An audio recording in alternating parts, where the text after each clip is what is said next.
tardes. ¿Cómo anda? Buenas tardes. Aquí me trajo la lluvia. Qué colorcete. No, no me refiero al atuendo, sino a la piel. Qué colorcete el de las nubes, ¿Qué me querrás dice, decir. María? ¿Cómo está la y cosa? qué ¿no? sé yo, resignación es todo lo que puedo decirle. Sí, yo una vez vi el sol.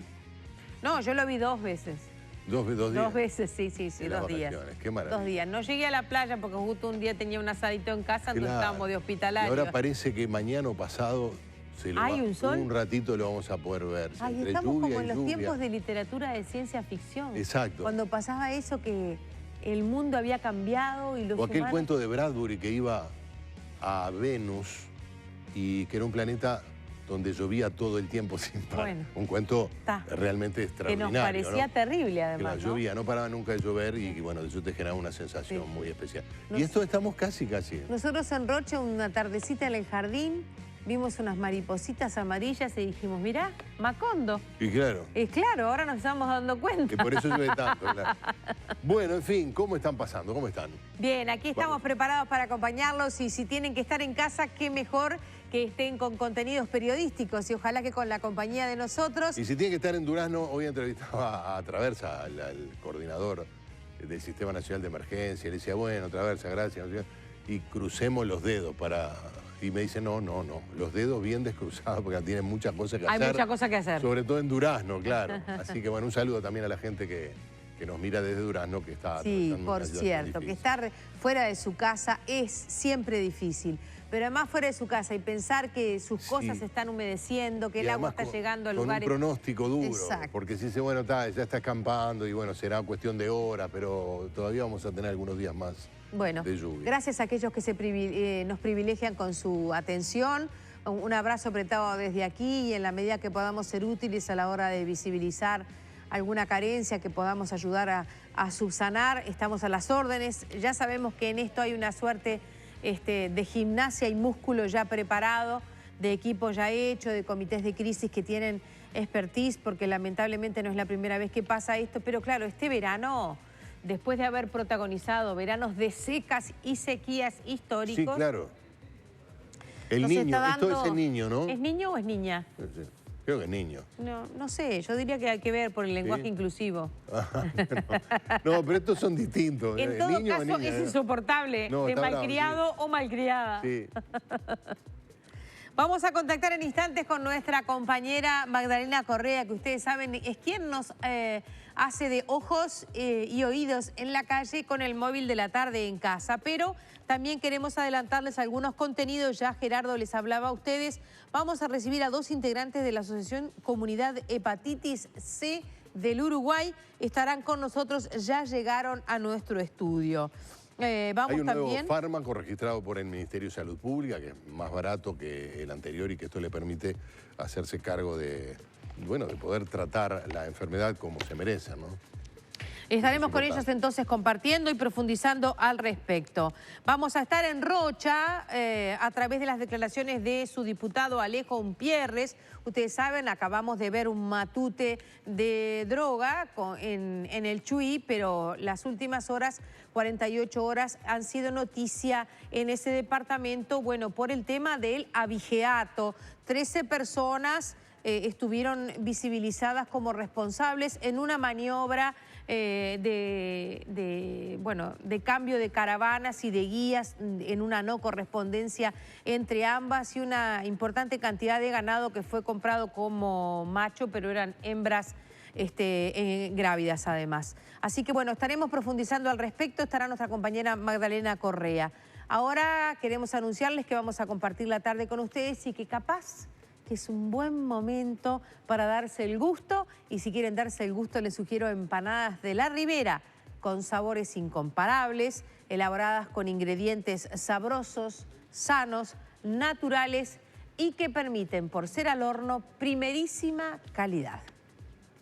Más de 30 sabores para compartir y disfrutar en familia o con amigos. Busca en la web www.delaribera.com.uy el teléfono del local más cercano a tu casa o hace el pedido online. Elegí tu zona y hace el pedido en un clic. De la Ribera Empanadas, más de 30 años junto a vos, por lo rico, lo sano, lo nuestro. De la Ribera, el gusto sano de la empanada horneada.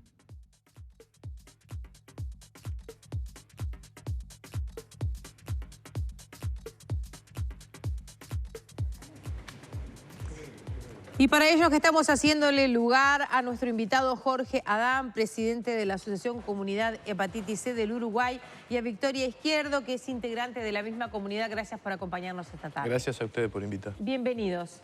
¿Estas son buenas? ¿Son malas? ¿Son noticias a medias? ¿Qué nos dicen?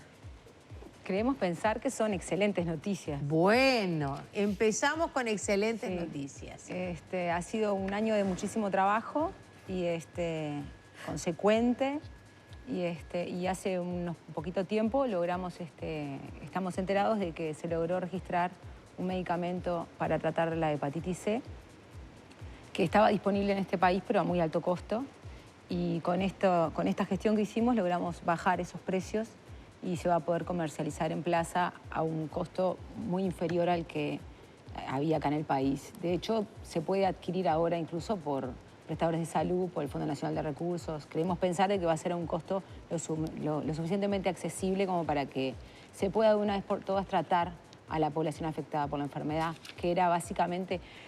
Cuando empezamos con esto nos dábamos cuenta de que había un montón de personas que estaban infectadas, que no habían datos estadísticos, que no había nada, pero tampoco había manera de cómo tratarlos. Claro. Entonces, de ahí la disyuntiva. Claro. ¿Para qué saber cuántos son si después de todo no podemos más que palmearles la espalda? Claro, por eso se dice que esta enfermedad no solamente es silenciosa, porque es silenciosa, el paciente no se entera hasta que ya está avanzada la enfermedad, sino que también es silenciada. Y es silenciada por los propios estados, cuando no tienen los recursos, es silenciada por el propio paciente, por el estigma, pero son muchos elementos. Bueno, ahora uno de ellos, que era el tema de los precios de los medicamentos, estaría siendo sorteado, y ahora, a nuestro entender, es el momento de encontrar a todas las personas que están con esta situación. Victoria, la novedad entonces es que el gobierno, el Ministerio de Salud Pública, reconoce esta enfermedad como adecuada para el tratamiento, y esto hace que todos los prestadores de salud puedan adquirirla. La novedad en este momento es que el Ministerio de Salud Pública otorgó el registro. De allí, eso, el registro a la marca. Otorgó el registro de una combinación farmacológica que es el sofosbuvir con el daclatasvir. De ahí a que los que se tengan que hacer cargo se hagan cargo, por supuesto. Tenemos una gran batalla, y creo que uno de los propósitos de venir acá justamente es eso. Claro, pero puede ocurrir que esté registrada pero que no la compren.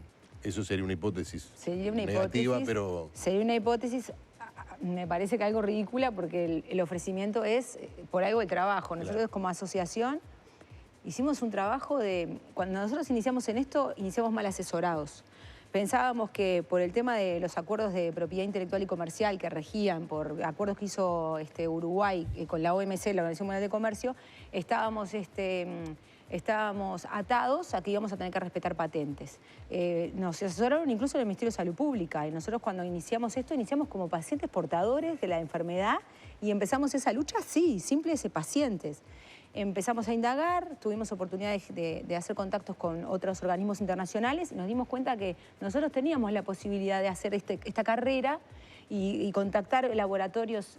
Acá particularmente Adán hizo un trabajo de fondo importantísimo para conseguir un medicamento que no estuviera registrado acá, que se pudiera conseguir a muy bajo costo. Y bueno, y de hecho fue un trabajo impresionante, pero lo logramos y el medicamento se registró. Y nos sentimos muy satisfechos, porque creo, a mi entender, esto lo tendría que haber hecho el propio ministerio. Pero bueno, es lo que pasa hoy en día. Las asociaciones civiles empiezan a cobrar un rol preponderante, y a veces tienen que tomar ellos mismos las armas y ponerse la camiseta para poder dar solución. La solución se llama entonces sofosbuvir en 400 miligramos o datasvir en 60 miligramos. El Ministerio de Salud Pública declaró de interés ministerial el medicamento Sofosdac, que lleva esa composición, casi un año después de que la Asociación Comunidad Hepatitis C del Uruguay, nuestros invitados, iniciaran el reclamo para la medicación más barata de la que hasta el momento se comercializaba en Uruguay para el tratamiento de la llamada hepatitis C.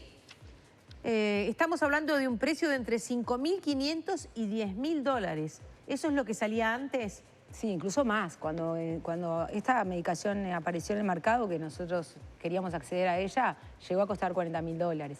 Después incluso Disculpame, porque la cifra es brutal. Sí. $40.000 ¿Qué cosa? En realidad no era esta medicación siquiera, esta medicación es pangenotípica, cubre todos los genotipos del virus C. En ese momento había un medicamento que cubría únicamente a uno de los genotipos.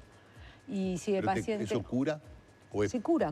O sea, lo fabuloso de estos medicamentos se llaman antivirales de acción directa. Lo fabuloso es que esta enfermedad hoy en día debería dejar de existir el estigma porque se trata de una enfermedad que se cura. Tú haces un tratamiento, un comprimido por día durante 3 meses, son 84 comprimidos y te curaste.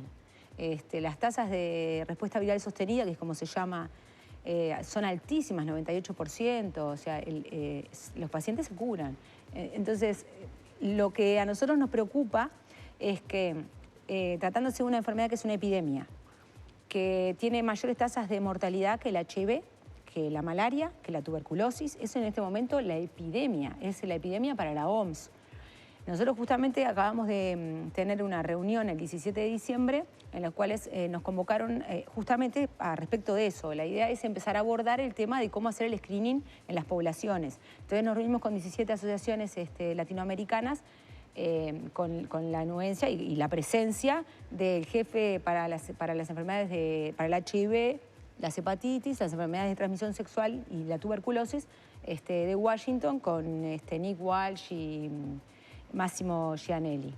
Hicimos todas esas reuniones que van a seguir para uno también poder ver de qué manera uno como asociación civil poder aportar a este estado que está un poco duro a la hora de decir, bueno, tratemos a todos los afectados porque en definitiva tenemos las posibilidades para poder hacerlo y va a ser más económico tratar a las personas antes de que lleguen al estadio de la enfermedad. Y más tratándose de esto, una enfermedad que tiene cura, no hay derecho a que haya mayor tasa de función que lo que tiene el HIV. ¿Cuántas personas tienen hepatitis C en Uruguay aproximadamente? No se sabe, ¿no? Ese es el gran problema. Mira, nosotros del Departamento de Vigilancia en Salud solicitamos a ese Departamento del Ministerio de Salud Pública que nos relevara datos y no pudimos obtuvimos muy pocos datos. O sea, sabemos que, por ejemplo, el año pasado, por notificación obligatoria, se detectaron 248 casos.